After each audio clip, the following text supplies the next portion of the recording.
Bonjour Bertrand Dufoyer, vous êtes élu de l'équipe municipale de Muriel-Scolan à Deuil-la-Barre et vous êtes notamment en charge des affaires scolaires.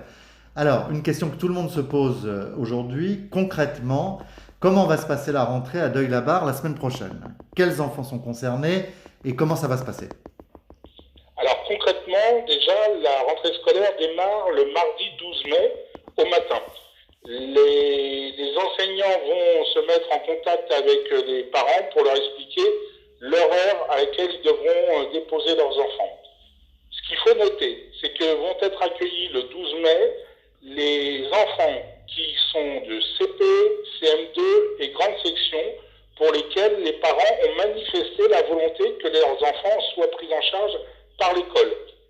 En plus de tous ces enfants, il y a les enfants qui sont en situation de décrochage scolaire, plus les enfants qui sont aujourd'hui sur la liste des personnels prioritaires. D'accord. Alors, quelles mesures sanitaires spécifiques vous avez prises au niveau des écoles? Alors ce qui est important, c'est que nous respections le protocole sanitaire qui a été défini par l'autorité gouvernementale et notamment, vous en avez entendu parler sur les médias, notamment les règles de distanciation sociale et de protection des personnels. Donc concrètement, ça va se matérialiser par des enfants qui ne pourront pas se toucher, qui seront à distance d'un mètre chacun les uns des autres, et des personnels qui seront tous équipés et protégés pour ne pas avoir de contamination. C'est-à-dire que le personnel aura des masques, c'est ça? Le personnel aura notamment des masques. Il y a aussi tout un tas de règles qui sont mises en place, notamment au niveau de la désinfection des locaux, du lavage des mains périodique selon l'activité que l'on met en œuvre, etc. Et puis il y a tout le matériel qu'utilise l'enfant qui ne peut pas être partagé. Et là-dessus, d'ailleurs, je voudrais remercier l'ensemble des contributeurs qui sont les professeurs des écoles et les personnels de mairie qui travaillent dès aujourd'hui à mettre en place ce dispositif. Très bien. Et Bertrand Dufoyer, qu'en est-il? Qu'est-ce qui va se passer pour la cantine, le préscolaire et le post-scolaire? Alors effectivement, on a estimé que lorsqu'on ouvrait les écoles, il fallait aussi qu'on ouvre les services associés.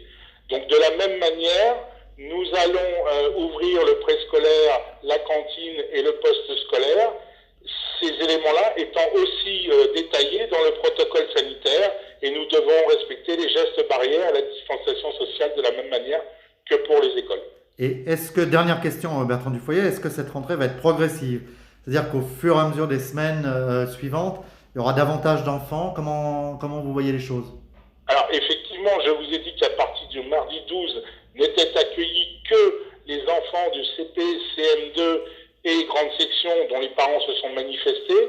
En l'occurrence, pour ce qui va se passer après le 25 mai, nous sommes aujourd'hui en discussion avec le préfet et l'inspection d'académie afin de définir les règles que nous pourrons mettre en œuvre pour que ça soit cohérent pour l'ensemble des parents sur l'ensemble des classes de la ville. D'accord, Bertrand Dufoyer, merci beaucoup. Nous reviendrons vers vous la semaine prochaine pour savoir concrètement voilà, comment s'est passée cette rentrée et puis peut-être que vous aurez d'autres informations à nous communiquer. Merci beaucoup en tout cas. Au revoir. Merci beaucoup. Au revoir.